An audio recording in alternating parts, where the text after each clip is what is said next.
Soy Juanjo Lara, de aquí de la biblioteca. Tenemos hoy a Emma Suárez en el ciclo que se llama El cine como género literario. Entonces, bueno, no hace falta presentar a Emma. Ha trabajado en televisión, en teatro, en cine, ha trabajado con los grandes directores de España. No voy a resumir el currículo porque es imposible resumirlo. Y todos la conocemos. Es la ventaja de tener a alguien tan conocido, que no hace falta apenas presentación. Entonces, bueno, vamos a empezar ya a charlar, luego pasamos el micrófono por si queréis comentarle algo. Y, bueno, como os digo, este ciclo se llama el cine como género literario. Y tengo que decir que la mayor parte de ponentes, cuando han empezado a hablar, lo primero que han dicho es: yo niego la mayor, es que el cine, por supuesto, no es un género literario. Y bueno, como el artífice del nombre soy yo y uno tiene su corazoncito, pues oye, pues me fastidia que empiecen todos negando la mayor. El cine obviamente no es un género literario más, pero empieza con un texto escrito. El guión es la parte fundamental de la película. ¿Qué porcentaje de la película? Cuéntanos. Bueno, muchas gracias por esta invitación, Juanjo. Un placer estar aquí con vosotros hablando de lo que más me gusta, que es el cine y la literatura. La primera experiencia cinematográfica que yo tuve justamente fue a raíz de una novela escrita por Rosa Chacel, que se llamaba Memorias de Leticia Valle. Y era muy joven, tenía 14 años, y recuerdo que no había hecho cine nunca, o sea, que debutaba en todos los sentidos, ¿no? Y recuerdo que el director y la productora en sí no me dejaban leer la novela. Me dieron el guión, estuve trabajando en el guión, pero no sé por qué, extraña razón, lo cual me provocaba muchísimo misterio, ¿no? Y mucha curiosidad. No pude leer la novela hasta que terminé el rodaje. En cuanto terminé el rodaje fue lo primero que hice, leer Memorias de Leticia Valle de Rosa Chacel, a la cual tuve la oportunidad de conocerla en uno de las ciudades donde rodábamos, en Cuenca. Y respecto a tu pregunta, pues claro, hombre, el guión para mí es la base esencial de un proyecto. Es el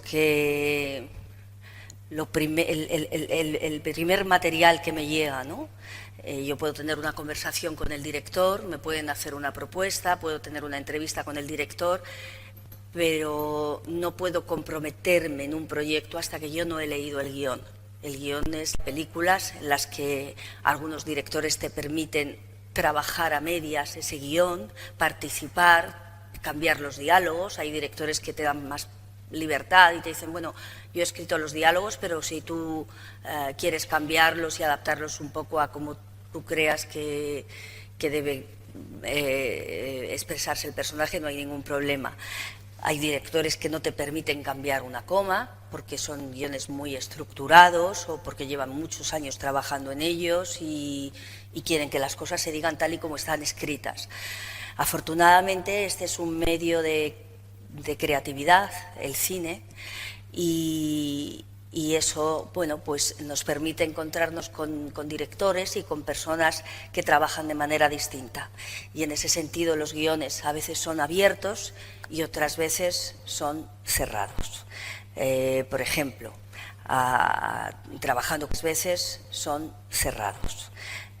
Por ejemplo, trabajando con Pedro Almodóvar. Pedro es un guionista, un director guionista que ha trabajado el guión y si él decide que esa escena se improvise ese día y se puedan cambiar los diálogos, está permitido, pero si no, normalmente él no. Está muy estructurada la narrativa, a nivel narrativo, la historia que él cuenta. Y luego hay directores pues con los que, por ejemplo, en La próxima piel, película de Isaac y la Cuesta, una película en la que se hablaba en varios idiomas, estuvimos en los ensayos trabajando en esos diálogos y de qué manera en esos diálogos aparecían los idiomas, aparecía el catalán, aparecía el castellano, aparecía el francés. Esto, como os podéis imaginar, en una secuencia en la que dos personajes hablan en diferentes lenguas, el director lógicamente esperará a que aparezcan los actores para ver de qué forma espontánea y natural ellos se manifiestan y se expresan en esas lenguas. Y en ese sentido es un proceso creativo más abierto, ¿no? Y luego, cuando he trabajado en adaptaciones literarias, como El perro del hortelano, que ha sido una versión hecha por Enrique Martínez Sierra y con Pilar Miró, obviamente ahí no hay improvisación, ahí el texto y el lenguaje es el que manda, y es curioso también cómo el verso, por ejemplo, yo en esa película aprendí cómo el lenguaje marca el ritmo también y el tempo de una escena. Entonces, en ese sentido, aunque el cine es un género visual importantísima, como es importantísimo el silencio, y en ese sentido la palabra marca el ritmo también en las secuencias, en las escenas, ¿no? Es la madre de la estructura, ¿no? La narrativa. Has hecho películas de mucho silencio, porque La próxima piel, por ejemplo, ¿no? Hay quizás más silencio que diálogo incluso. ¿Es más difícil trabajar así, con un texto muy fluido, muy nutrido? Bueno, casi más que en La próxima piel, fíjate, en Julieta también hay muchos silencios. De hecho, Julieta en un principio se iba a llamar Silencio, pero apareció Martin Scorsese, que su película se llamaba Silencio, y Pedro decidió cambiarle el título y ponerle Julieta. Julieta está basada en una obra de Alice Munro que se llama Escapada. Escapada es un libro maravilloso que se llama Escapada. Escapada es un libro maravilloso que tiene varios relatos, y Pedro Almodóvar recogió los relatos, 3 de las historias que hay en Escapada, para escribir Julieta. Y el personaje principal de esos relatos se llama Juliet. Y bueno, y en la última película que he hecho, en Josefina, por ejemplo, los silencios son indispensables. Yo creo que los silencios a veces hablan más que las palabras, ¿no? Ten en cuenta que en el cine cuenta el primer plano, y a través de la mirada los personajes también se expresan. Y bueno, y el director a través de los planos también está escribiendo, ¿no? En el montaje. El montaje, digamos que es la segunda, podríamos decir,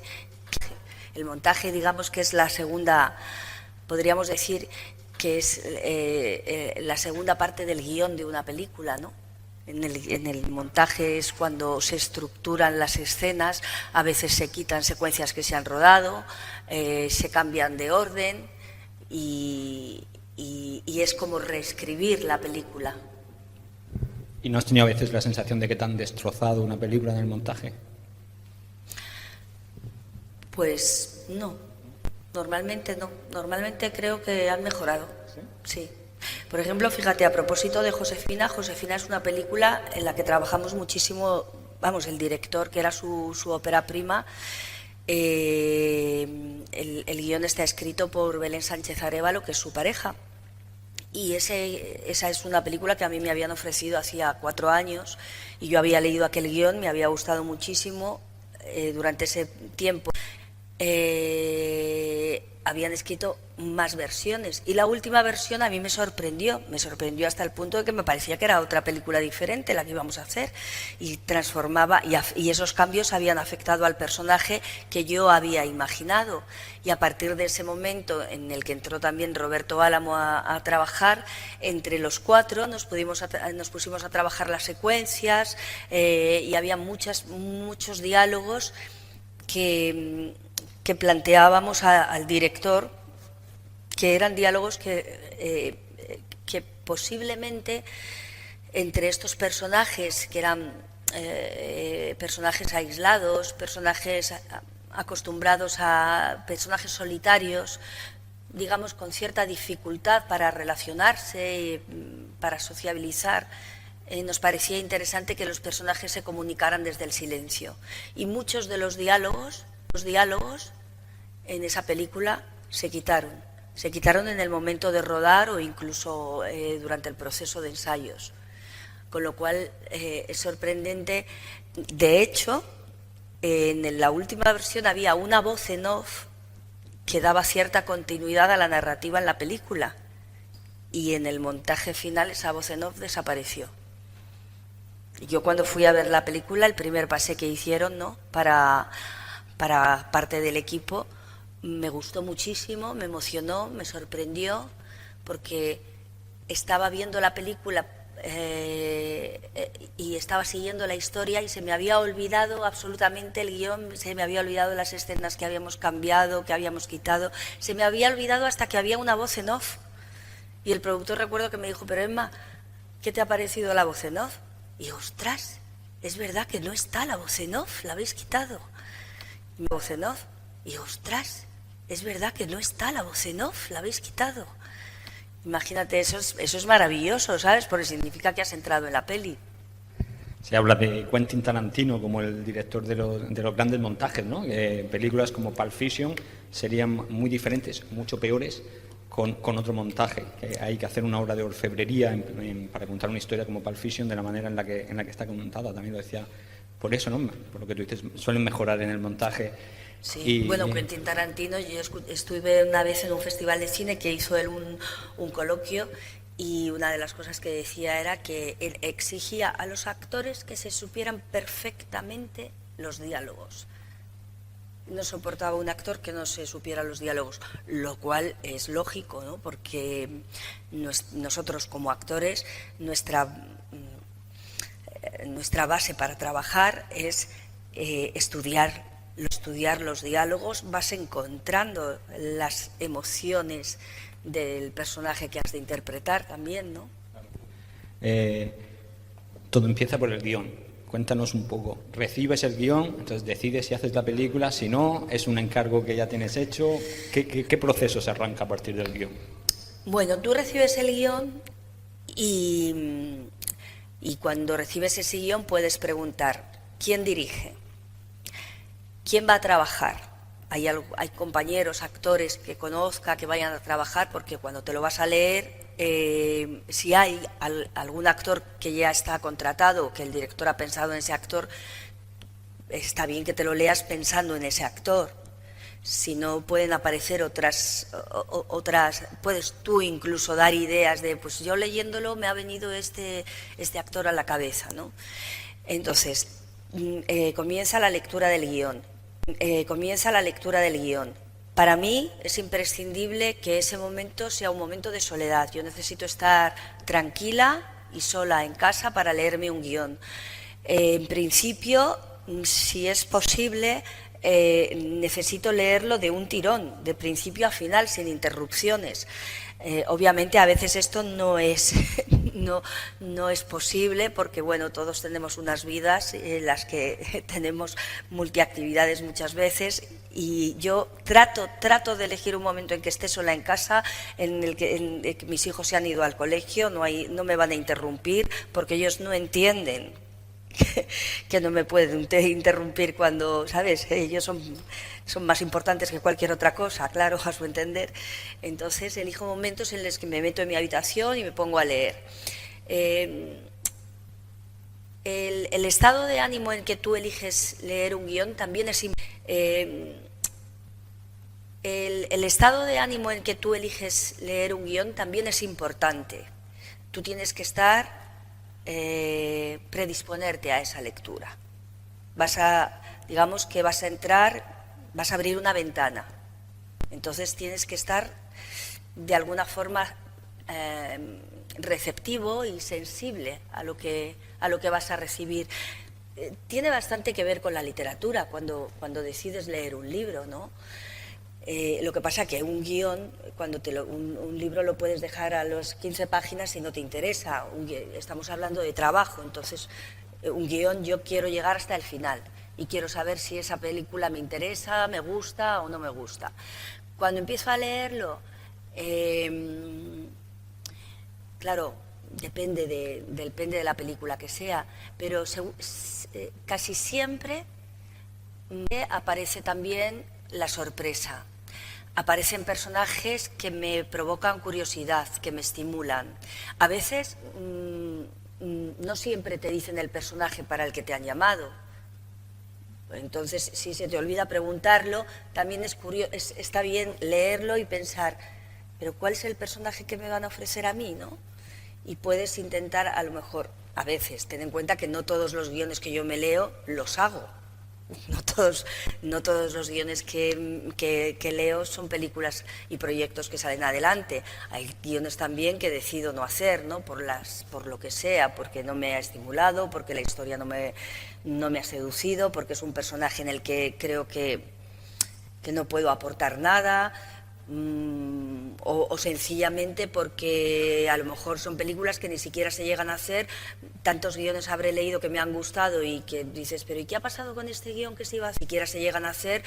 Tantos guiones habré leído que me han gustado y que dices, pero ¿y qué ha pasado con este guión que se iba a hacer, que estaba muy bien? No, todavía no se sabe, está parado.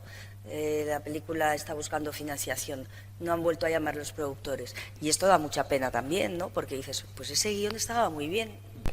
Me resulta curioso, a veces te ofrecen la película, pero no sabes el personaje concreto del guión. Es que muchas veces te llaman para proyectos en los que para encontrar la financiación también es interesante que ellos presenten ese proyecto al ministerio o a la productora y les digan, tenemos este proyecto y contamos con estos actores. Y los productores les gustaría saber qué nombres están ahí. Entonces, si cuentan con actores que están comprometidos, a lo mejor entonces es más fácil seguir para adelante. Muchas veces pasa eso, ¿no? Pues supongo que tú al leerlo podrás decir, me veo en este personaje, pero no me veo haciendo este. Invisibles, la película de Gracia Querejeta, que por cierto está muy bien, que a Juanjo le gusta mucho. Mira, Invisibles es un guión que a mí me sorprendió mucho. Los guiones empiezan interior, día, habitación de Julieta. Entonces ahí el director y guionista escribe. El director y guionista puede escribir, ser más poético, más literario, más descriptivo o más concreto. Sencillamente contar lo que ve la cámara. Puede hablar también de descripciones de la cámara, de movimientos de la cámara, o se lo puede ahorrar. Eso suele ser un guión alternativo que a veces escriben los directores, que es el guión técnico. Primer plano del personaje, traveling que sigue a la conversación de los personajes. Por ejemplo, en el guión de Invisibles de Gracia Querejeta no había ninguna acotación, es decir, y empezaban los diálogos. Diálogos y diálogos y diálogos. Siguiente secuencia, exterior, parque, jueves, tal. Y así era hasta el final de la película. A mí me sorprendió mucho porque, claro, dije, ostras, esto va a ser un ejercicio de dirección muy arriesgado para la directora, que es Gracia Querejeta. Pero claro, Gracia no tiene un pelo de tonta y sabía perfectamente la película que quería hacer, la tenía muy preparada, sabía perfectamente los planos que iba a hacer, cómo quería rodar esa película, la tenía localizada en el Parque del Príncipe, en Cáceres, donde rodamos. Y yo pensaba, ¿a quién le va a interesar 3 mujeres que no paran de charlar caminando por un parque? Que están hablando pues de lo que le pasa a cada una, ¿no? Bueno, pues esto de lo que le pasa a cada una, ¿no? Bueno, pues esto Gracia lo hizo también, porque claro, la cámara todo el rato era cámara en mano. Había un Steadicam, ¿no?, que es el hombre que lleva la cámara con un arnés, que caminaba delante de nosotros y nos iba siguiendo, él caminando hacia atrás por los caminos del parque. Y aquí iban el de sonido, los de luz con las pantallas, dándonos la luz, y Natalie Poz, Adriana Ozores y yo caminando detrás de la cámara. Teníamos que medir esas conversaciones a lo largo de todo el camino, porque eso se rodaba en un plano en cámara en mano. En el momento en que una fallaba en el texto, o se le olvidaba o se atrancaba, teníamos que volver a hacer el recorrido desde el principio, porque no había cortes, era un plano secuencia. Era Era un desafío, era divertido, era arriesgado, pero requería estar perfectamente ensayado. Y en ese perfectamente ensayado se incluye el ritmo, es decir, esos diálogos partían de aquí y llegaban hasta aquí. Entonces, la medida de ese plano secuencia era la medida del diálogo y el ritmo que le dábamos al diálogo. Gracia tenía perfectamente localizado dónde empezaban los diálogos y dónde terminaban.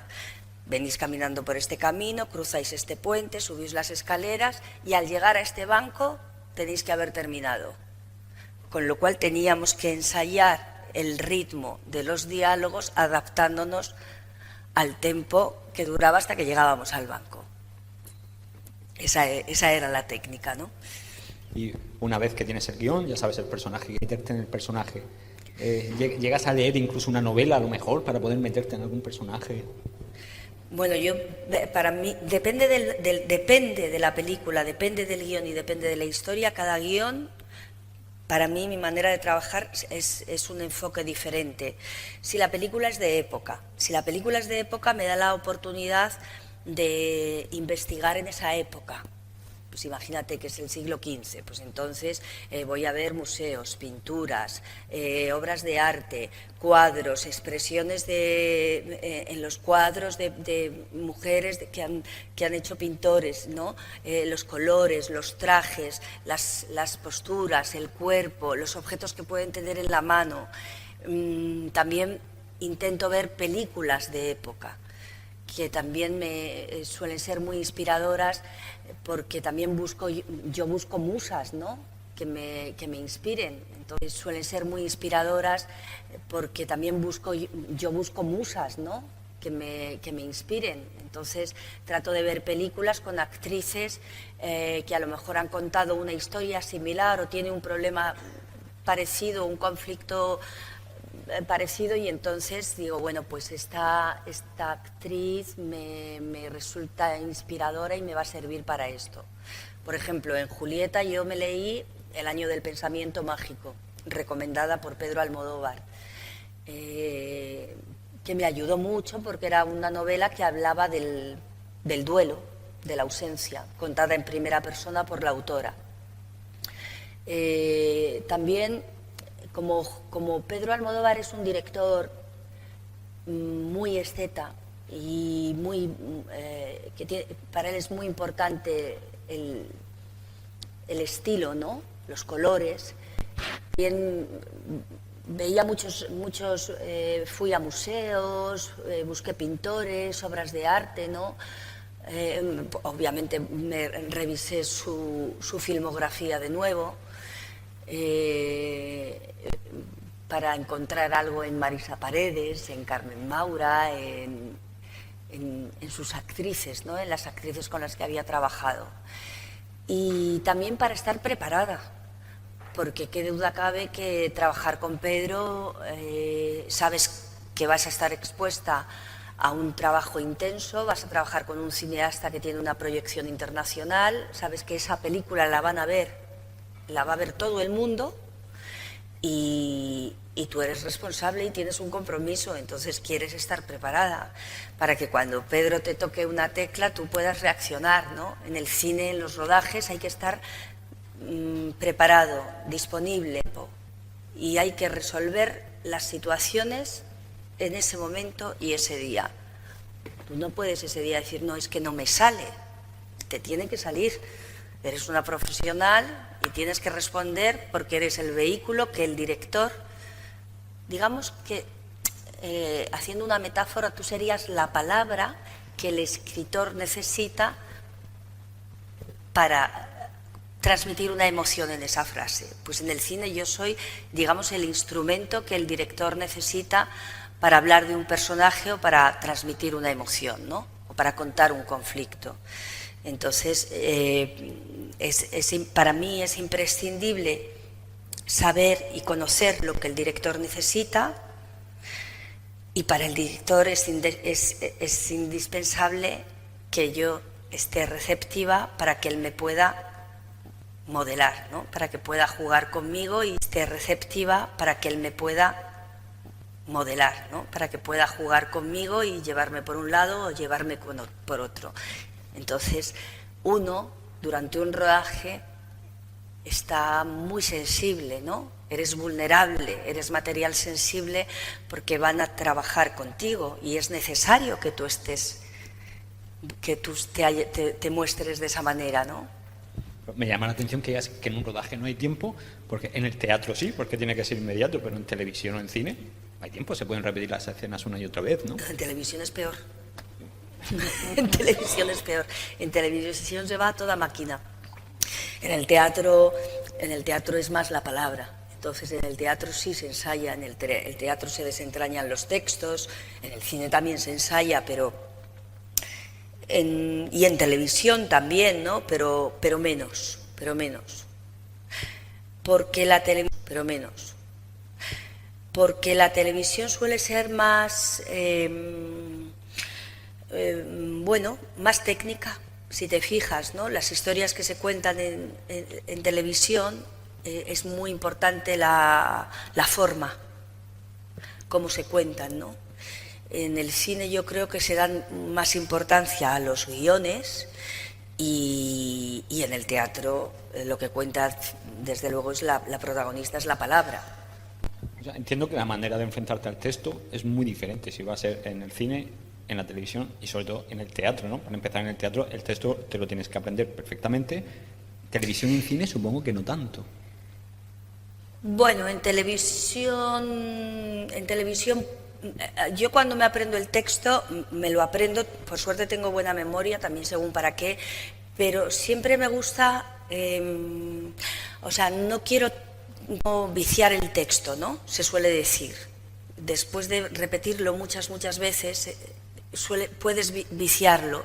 Y a mí me gusta que haya cierto espacio a la libertad, a la sorpresa, a que pasen cosas, ¿no? En el momento de rodar, dejarme llevar por la energía con el otro actor, ¿no? A ver cómo nos encontramos, cómo reaccionamos, lo que necesita el director, el espacio en el que vamos a trabajar. Tú ten en cuenta que los actores no sabemos cómo es el espacio en el que vamos a rodar hasta que llegamos a esa localización el día de rodaje. Entonces, por ejemplo, yo voy a la casa de Julieta, yo hasta que no llego al rodaje no sé cómo es la casa de Julieta.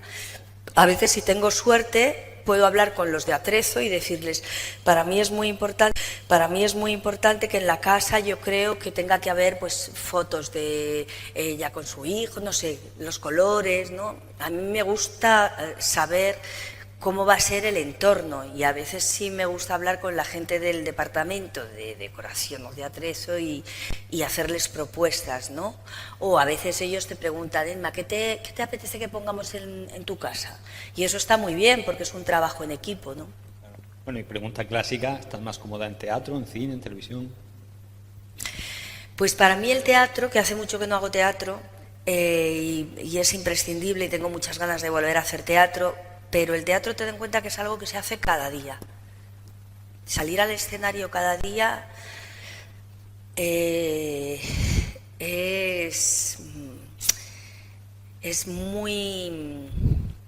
un ritual muy poderoso,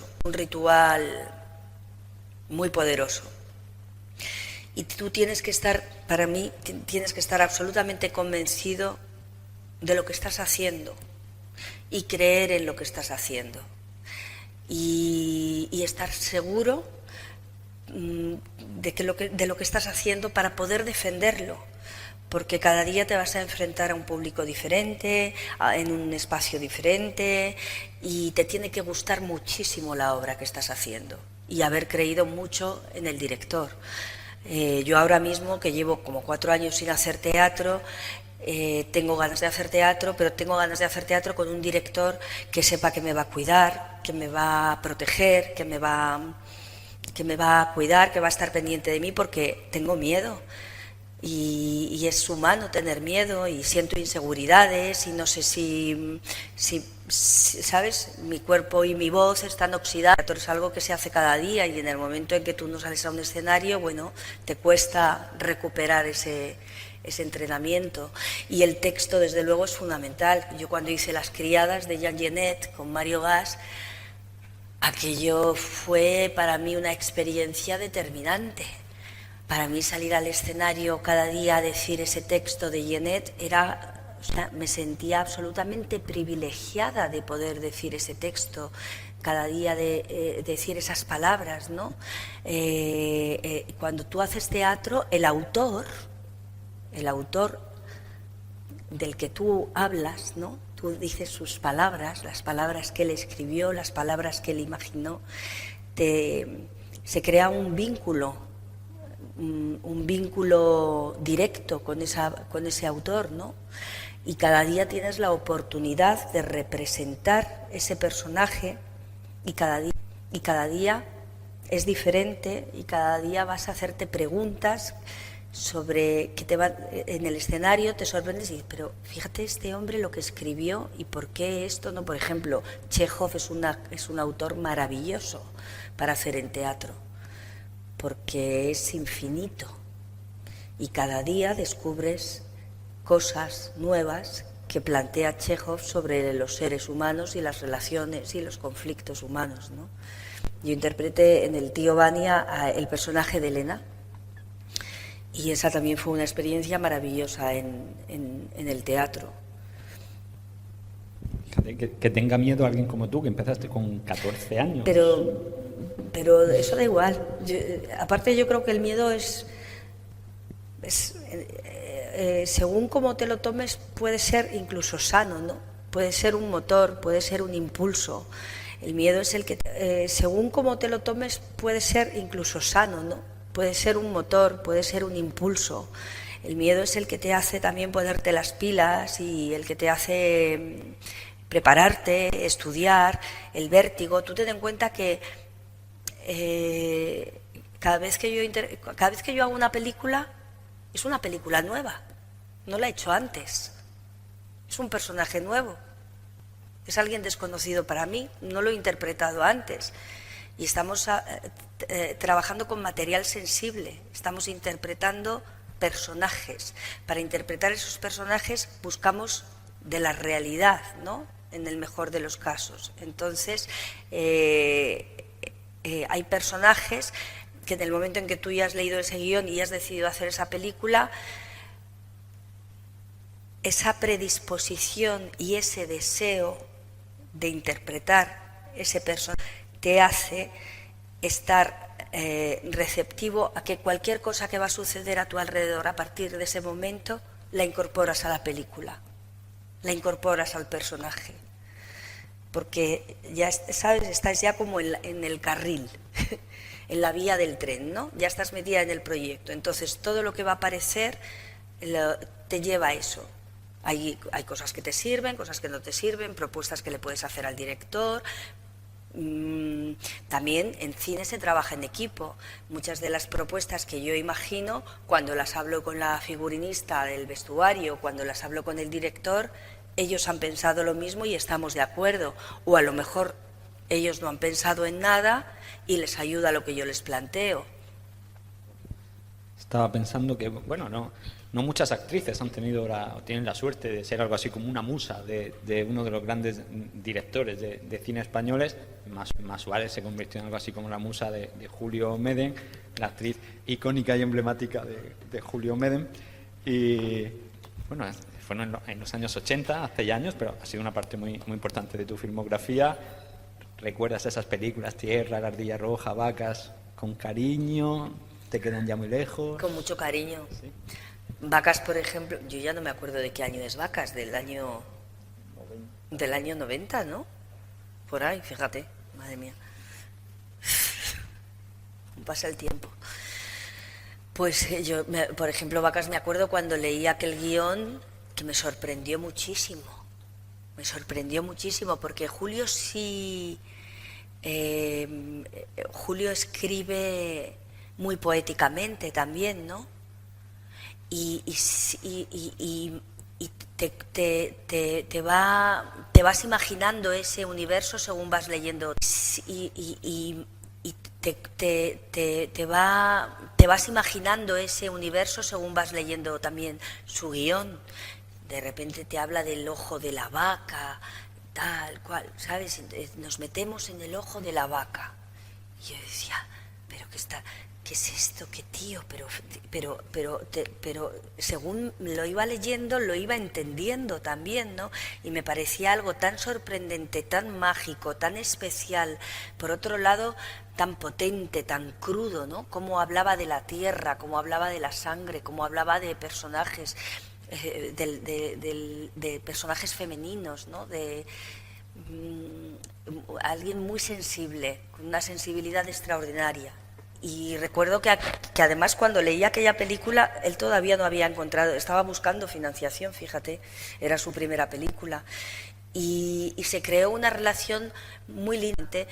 Casi todos nos hemos convertido en profesionales, entre comillas, y seguimos trabajando, pero allí estaba Carmelo Gómez, estaba Carra Elejalde, estaba Ana Torrent. En el equipo técnico había también el director de campo, o sea, todos se han convertido en profesionales y eso es muy bonito también, porque sí que recuerdo esa época como esa época en que estás empezando, estás lleno de ilusiones, crees en un cine diferente, estás orgulloso de hacer ese cine diferente, ¿no? Bueno, yo ya hago la última, después ya que el público te pregunte lo que quiera. Estamos en una biblioteca, pregunta obligada. ¿Qué te gusta leer? ¿Qué lees? Pues, a ver, yo tengo la suerte de pertenecer a una familia numerosa, somos 5 hermanos, y desde mi adolescencia... yo tengo la suerte de pertenecer a una familia numerosa, somos 5 hermanos, y desde mi adolescencia, mi hermano mayor, que escribe, y tenía su habitación llena de libros, ha sido para mí como mi guía literario. Entonces yo, siendo muy pequeña, entraba en la habitación de mi hermano y le decía, Joseli, ¿qué puedo leer? Y entonces pues me daba un libro de Hermann Hesse, me daba un libro de Jack London, también se pasaba 3 pueblos y entonces me daba a Hölderlin, me daba los poemas del Duino de Rilke. O sea, yo iba entrando en un territorio interesante. Imagínate con 15 años que te pregunten, ¿y qué estás leyendo? Y yo, pues las elegías del Duino de Rainer Maria Rilke. Entonces, claro, se quedaban como diciendo, ¿a esta niña qué le pasa? Pero eso estuvo muy bien. Y ahora, pues bueno, me gusta mucho Emmanuel Carrer. Me he leído casi todos sus libros. He leído también, por ejemplo, una mujer que me encanta es Irene Nemirovsky. ¿Quién más me gusta?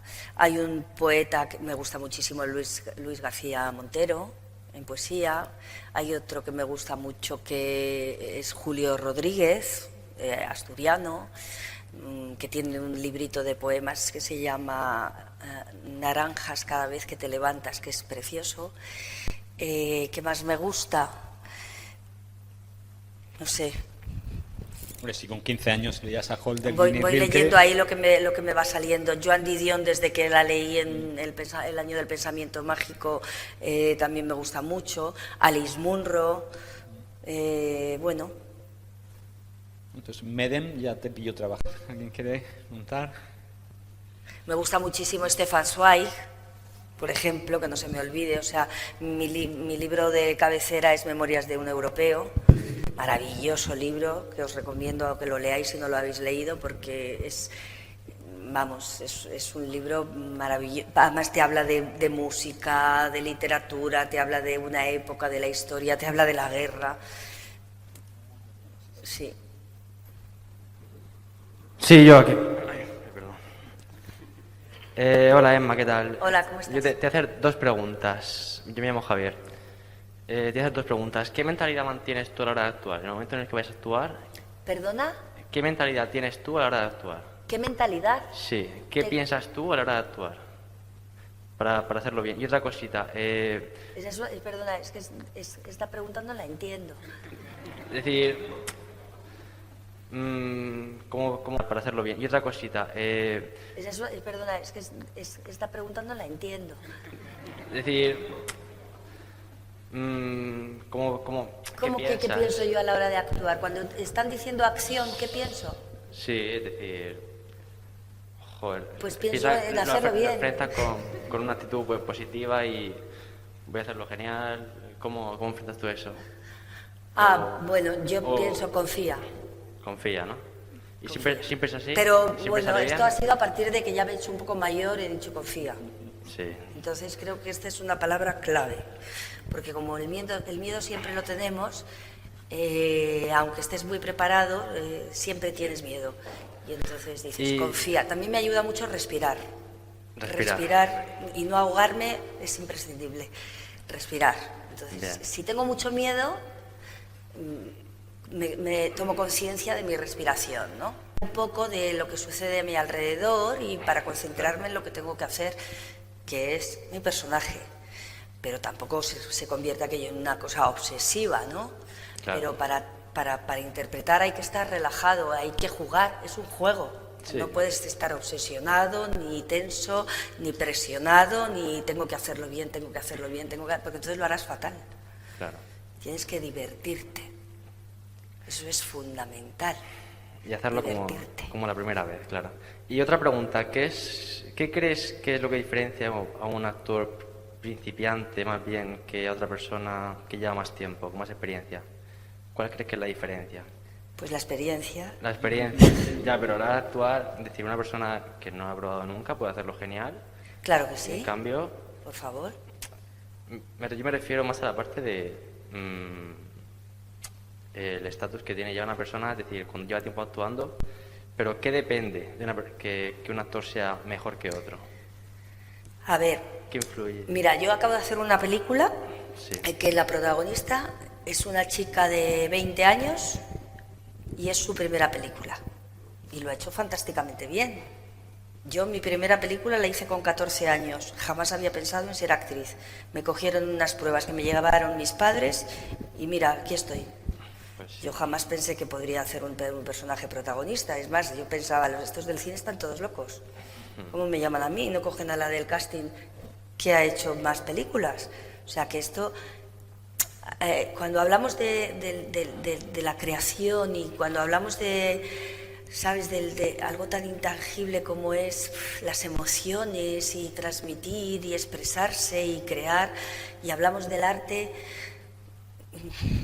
cada uno tiene una manera. No puedes en ese sentido... Cada uno tiene una manera. No puedes en ese sentido valorar quién es mejor, quién es peor, ¿no? Porque además somos libres de recibir a los creadores y somos libres de que nos gusten unos u otros, o la forma en que lo hace este o la forma en que lo hace otro. Eso es lo maravilloso también del cine, ¿no? Seguramente si nos ponemos a hablar del cine habrá películas que a mí me fascinan y que a lo mejor a ti no te gustan, ¿no? Y son maravillosas todas las películas, ¿no? O a lo mejor a mí me gustan películas que son tremendamente malas y de repente, oye, me han gustado. O sea, que esto, ¿qué actor es mejor y qué actor es peor? Da igual, en el fondo da igual. Habrá un público y habrá gente a la que no le guste. Y eso es maravilloso también, no puede gustar a todo el mundo. Lo importante es que a mí me guste lo que yo hago. Tienes razón, tienes razón. Gracias. Yo también soy consciente de que lo que yo hago no es solo para mí, es para los demás. Porque no sirve de nada lo que yo hago si la gente no va a verlo. En ese sentido, ahí está mi compromiso también, de tomarme en serio lo que hago y querer hacerlo lo mejor posible, porque es algo que voy a dar a los demás.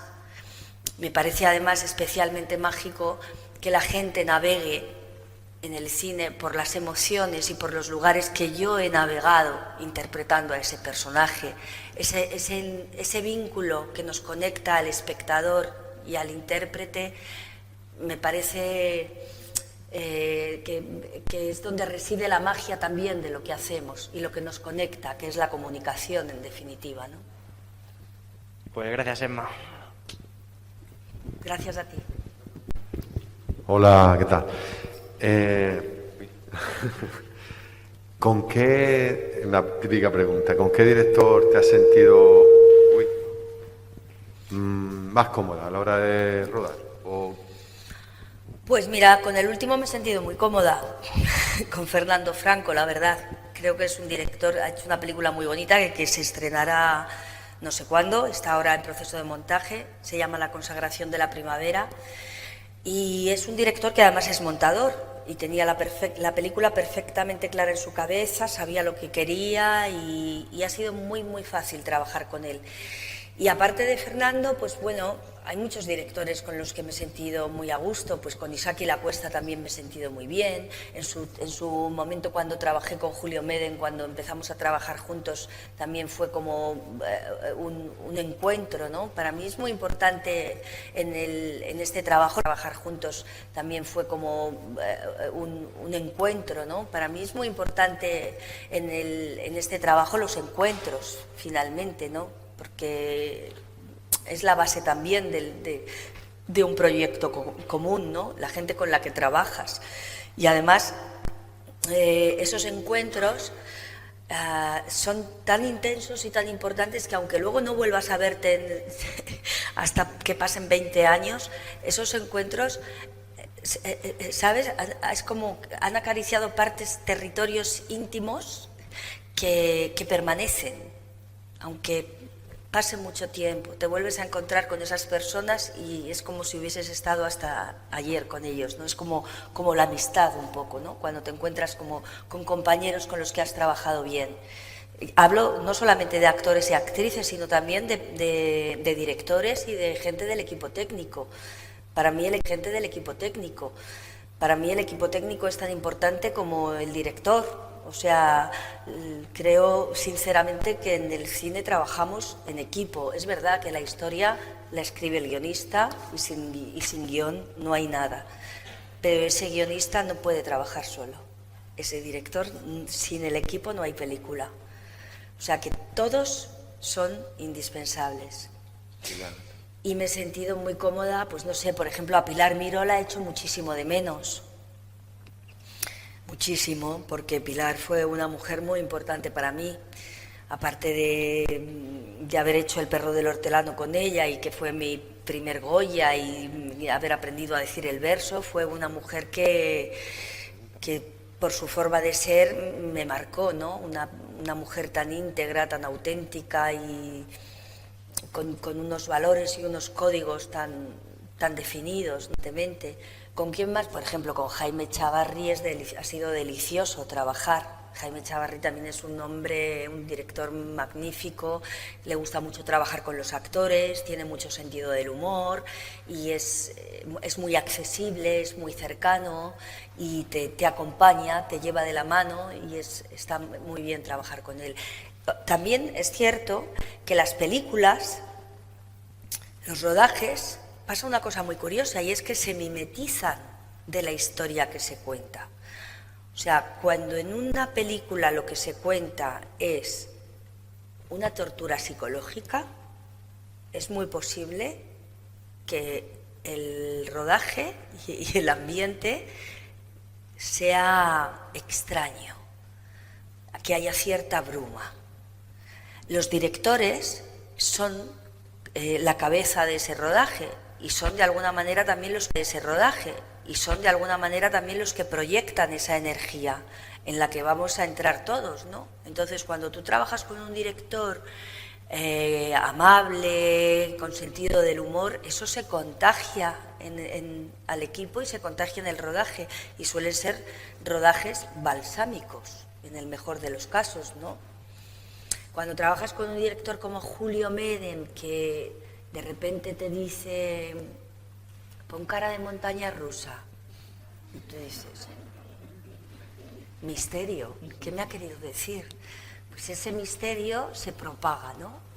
ese misterio que acompaña a Julio Medem, que es poético, misterioso y sensible. Es como estar en otro planeta, pero es divertido también acceder a esos planetas, ¿no? A esos planetas humanos. Qué bonito todo lo que cuentas.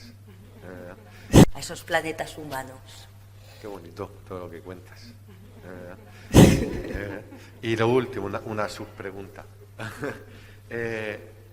¿Alguna película que haya sido como redonda, pero porque de esas películas o experiencia que hayas dicho redonda, en todo, en el equipo, en lo que ha sacado de ti esa película, en el guión, todo que has dicho, ¡buah! Brutal. Es que yo creo que tengo bastante suerte y tengo muy buenos recuerdos de muchas películas, la verdad. Decirte una... Luego también es verdad que la memoria se transforma con el tiempo y rodajes que han sido a lo mejor problemáticos o conflictivos, en el tiempo, si esa película se ha convertido en un icono, por ejemplo, te estoy hablando así, la primera que me viene es El perro del hortelano. El perro del hortelano fue un rodaje en el que vivimos muchísimos problemas, porque fue un rodaje que se suspendió a las 3 semanas de comenzar, se cortó. Nos quedamos la productora se quedó sin dinero y nos quedamos en Portugal, en el hotel donde estábamos rodando, como rehenes directamente. Confiscaron el vestuario, secuestraron el vestuario, el productor de Portugal, y allí nos quedábamos sin saber qué hacer. Tuvimos que volver a Madrid, buscar productores que nos ayudaran a financiar lo que quedaba de rodaje y con Pilar Miró a la cabeza. Imagínate la soledad de Pilar Miró en aquel momento con una película a medio rodar, ¿no? Como El perro del hortelano. Y sin embargo, el tiempo ha colocado esa película en su lugar, porque se ha convertido en una película que afortunadamente, es que además yo siempre pensé, esta película, o sea, es Lope de Vega, Siglo de Oro, es una película que terminarán poniendo en los colegios. Y efectivamente así ha sido. Ahora es una película que se pone en los institutos. Entonces, ¿con qué me quedo yo de ese rodaje? Con eso, con haber conseguido hacer una película que ahora a veces cuando la pasan en televisión y me pilla así por sorpresa, ¿no? Me quedo como hipnotizada viéndola, diciendo, ostras, qué bonita, ¿no? Porque cuando ha pasado tanto tiempo que yo ya ni siquiera me veo a mí misma. Obviamente que es la condesa de Belflor, que es un personaje, pero ni siquiera me veo a mí la actriz, ¿no? Supongo que me pasa con las películas y me pasa también con las fotografías, ¿no? Es como si hubiera vivido ya muchas vidas en películas y me pasa también con las fotografías, ¿no? Es como si hubiera vivido ya muchas vidas en esta vida y hubiera sido ya muchos personajes, pero no solamente a nivel de películas, sino en mi propia vida, ¿no? En mis historias personales. Estuve aquí, tuve una historia de amor, luego tuve esta, ¿no? Y ahora estoy aquí sentada. Hola Emma, buenas tardes. Quería preguntarte, ¿hay algún personaje, bien de teatro o de cine, que te hubiera encantado interpretar y que no haya sido posible? Que digas, este... Hombre, hay películas que me he quedado con las ganas de hacer, que las han hecho otras. Pero no me parece bien decir cuáles son. Pero sí. Ha habido películas que además han sido películas maravillosas, que leyendo el guión he dicho, ¡ay, qué película tan bonita, por favor, qué persona hacer! Porque yo decidí no hacerla, porque en ese momento lo prioritario eran otras cosas personales en mi vida, ¿no? Y sabía que iba a ser un bombazo de película y me la perdí. Pero no está bien decir esto, no, porque la hicieron otras actrices que quedaron muy bien y esas películas las conocéis todos. Pero bueno, son decisiones que se toman, por eso es muy difícil decidir. En este trabajo te la juegas en cada decisión que tomas, porque cuando tú dices no, ya no hay vuelta atrás. Entonces, decir no a un proyecto Además, con lo que cuesta salir adelante, trabajar y que te salgan proyectos, es muy difícil, y decir no escuece muchísimo, ¿eh? Entonces tienes que tener clarísimo cuando dices no. Cuando lo tienes clarísimo, porque muchas veces no lo puedes hacer. Lo tienes clarísimo porque muchas veces no lo puedes hacer, ¿no? Y además sabes que no hay arrepentimiento posible. Pero duele. Duele porque además, imagínate que a lo mejor el director te ha ofrecido ese personaje y ese proyecto pensando en ti. Y tú vas y le dices que no. ¿Cómo no te va a doler? Pero a veces las circunstancias de la vida pues te impiden hacerlo. A mí me ha pasado eso, ¿por qué? Pues por ejemplo, porque a lo mejor llevo 4 años seguidos trabajando sin parar, empalmando una cosa con otra, y llega un momento en que digo, ya no puedo. ¿Cómo me voy a ir yo ahora a Brasil a hacer esta película? Si yo ya no doy más de sí. No se puede trabajar así, un actor se tiene que nutrir también. Tienes que estar en forma, tienes que estar descansado, tienes que estar acción y el impulso y las ganas de dar algo. Si estás vacío no hay nada que dar. Entonces mejor vete para tu casa y rellena el contenido. Quiero decir que... Y a mí me pasó eso hace poco y dije, es que no puedo. Pero bueno, no pasa nada. Luego no te llaman y dices, ¿por qué no iré? Y luego ves esa película y dices, qué pena que me llamaron para hacerla y dije que no. Pero bueno, no, uno también tiene que saber hasta dónde llega. Bueno, bienvenida a Murcia, bienvenida a la Biblioteca Regional. Para mí ha sido muy emocionante verte en la puerta, precisamente porque he visto muchísimas veces la película del Perro del Hortelano. Yo creo que es una de las grandes películas de la historia del cine español, de las grandes de verdad, del cine español, de las grandes de verdad. La mejor película de Pilar Miró, la que más me gusta de lo que has hecho tú. A lo mejor no es tu mejor película, pero a mí es la que más me gusta. No sé las veces que la he visto.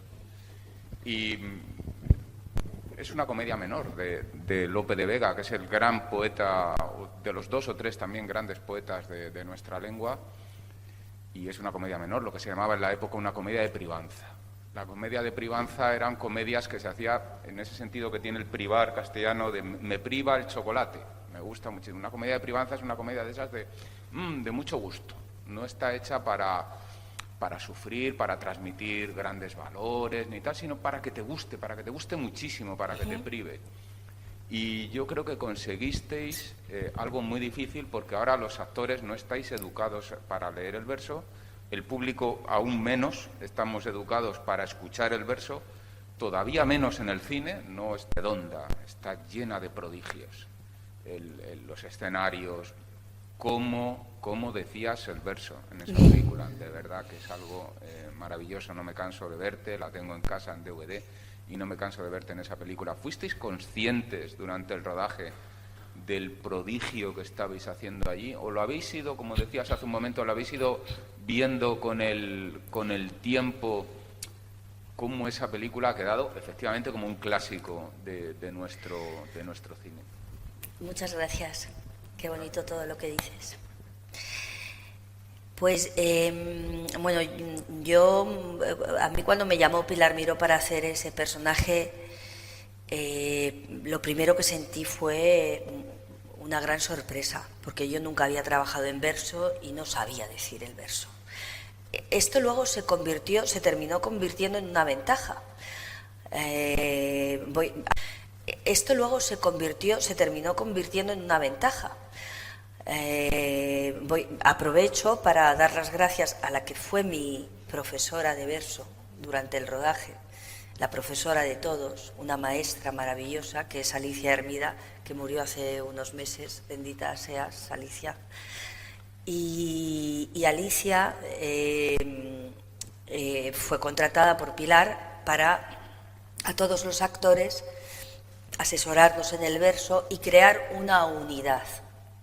porque había actores como por ejemplo Fernando Conde y Carmelo Gómez que habían ya trabajado en verso.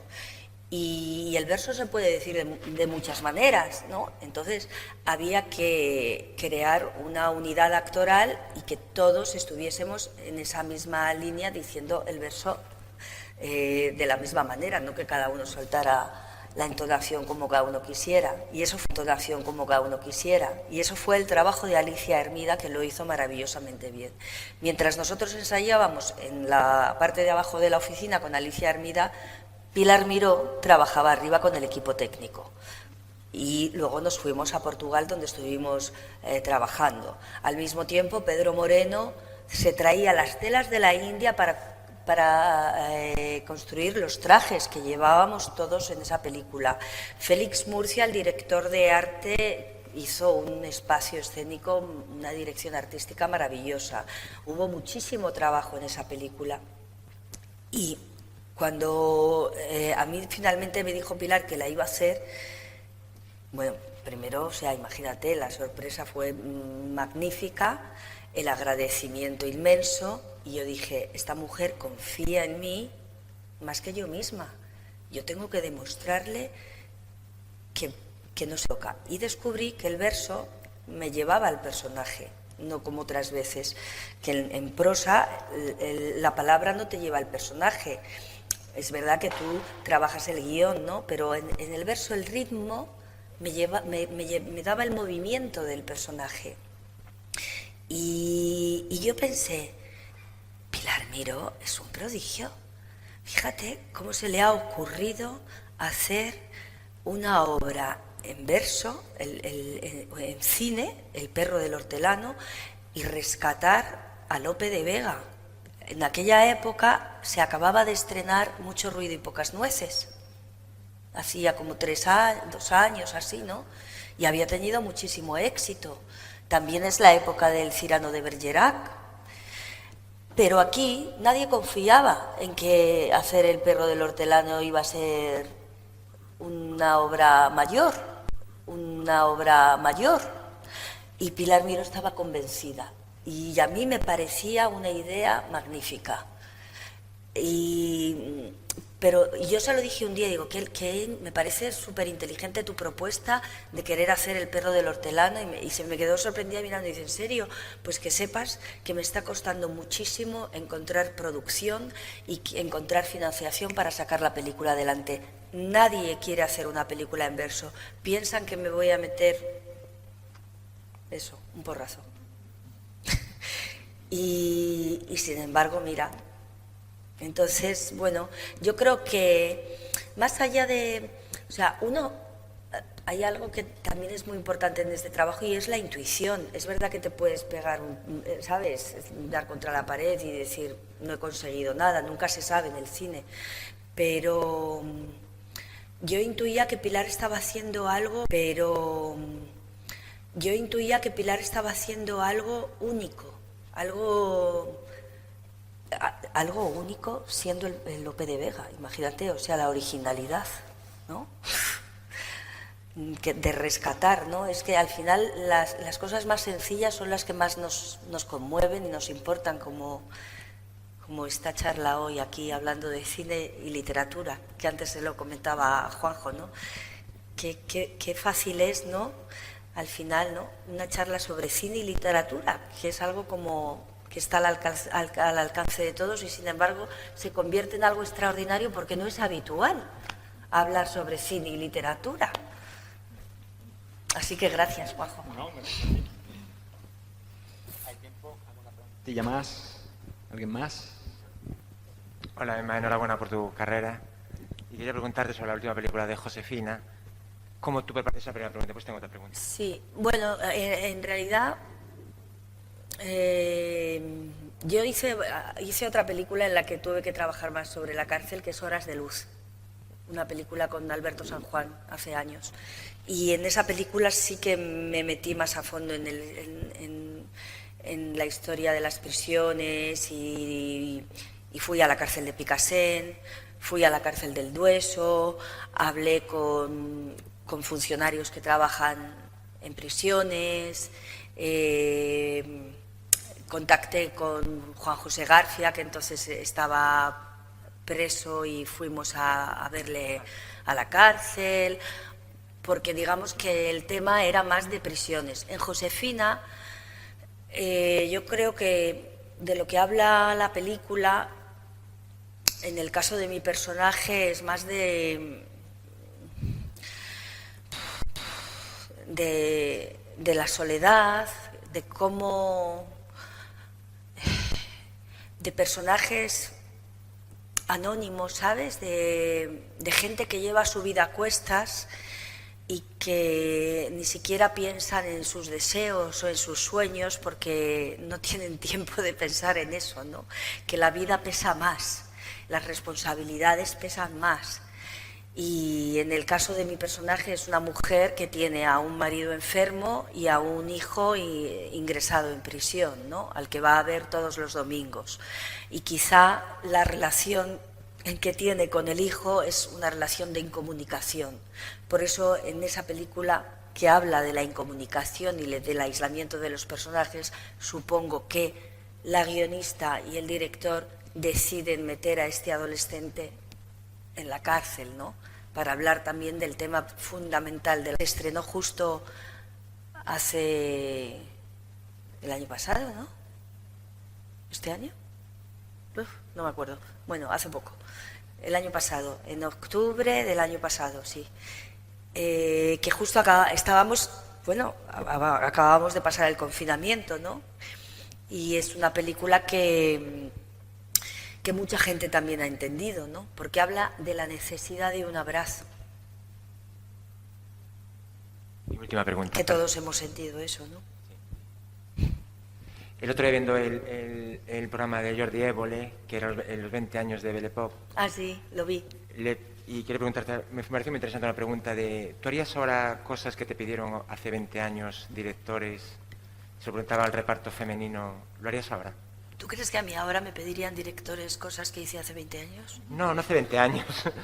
Tú hiciste... No, perdona, no formulé bien la pregunta. ¿Directores cosas que hice hace 20 años? No, no hace 20 años. Tú hiciste... No, perdona, no formulé bien la pregunta. Si tú, hace 20 años... No sé cómo formulaste. Es que, perdóname, es que le he dado la vuelta a tu pregunta. Totalmente. ¿Me has entendido? Sí, tú me has entendido también, ¿no? Sí. Yo creo que lo hemos entendido todos. Pues muchas gracias. Gracias a ti.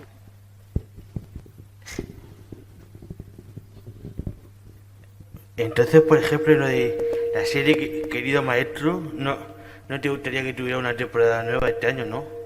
A mí me encantaría volver a ser Querido Maestro. Sí, que hacía la directora del colegio. Uy, ahora haría una directora fenomenal.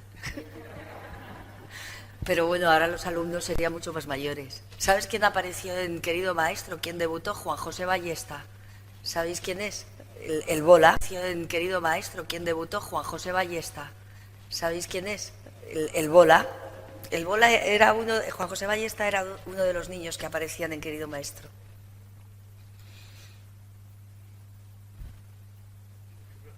Pero ¿sabes a mí qué me pasa con las series? A mí me pasa una cosa en las series, que llega un momento en que me canso. No lo puedo evitar, es mi carácter. Entonces yo después de, 8 capítulos y ya se me empiezan a atragantar. Porque es que es muy duro hacer televisión. Hacer televisión es muy, muy duro. Y si eres protagonista, olvídate, vas a terminar para el arrastre. O sea, hacer de protagonista en una serie de 8 capítulos son 5 meses de trabajo. 5 meses de trabajo cada día, en todas las secuencias, multiplica, 14 horas cada día. Ay, yo no tengo tanta energía, y mira que tengo energía, pero es agotador.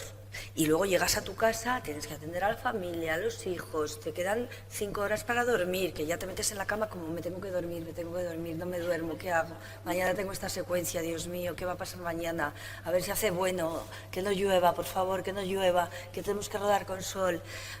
Me lo sé, no me lo sé, me lo sé, no me lo sé. Mucho estrés. Y, por ejemplo, la última serie que hice, que fue Néboa, para Televisión Española, terminé agotada. También era una serie muy dura, ¿no? Y bueno, ahora se va a estrenar una serie que he hecho para Netflix, en la que hago un personaje que aparece por allí, que está muy bien, se llama Intimidad. Y por ejemplo, si no hubieras elegido la carrera actoral, ¿a qué te habrías dedicado? Pues mira, yo pensaba estudiar filosofía y letras, pensaba estudiar periodismo, o sea, algo relacionado con el conocimiento del ser humano y con las letras, ¿no? O sea, sí que es verdad que mi trabajo me permite investigar en las personas, en lo que somos, en qué hacemos aquí, en este mundo, quiénes somos, a dónde vamos, de dónde venimos. Entonces, bueno, al final mi trabajo para mí es una búsqueda del ser humano, del sentido de nuestras vidas. Gracias.